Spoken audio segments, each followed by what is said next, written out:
வணக்கம் real talkies நேயர்களே. வாழ்க்கையில் நாம் நினைப்பது எல்லாம் நடப்பதும் இல்லை, கிடைக்கும்னு நினைக்கிறது எதுவும் கிடைப்பதும் இல்லை. அதனால் நமக்கு கிடைத்ததை இருக்கிறதை வைத்து சந்தோஷமாக ஏற்றுக்கொண்டு வாழ கற்றுக்கொள்ள வேண்டும்.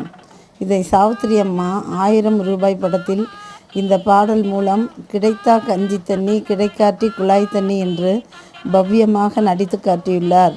இதை நீங்களும் பார்த்து ரசித்து பிடித்திருந்தால் லைக் பண்ணுங்கள், ஷேர் பண்ணுங்கள், சப்ஸ்கிரைப் பண்ணுங்கள்.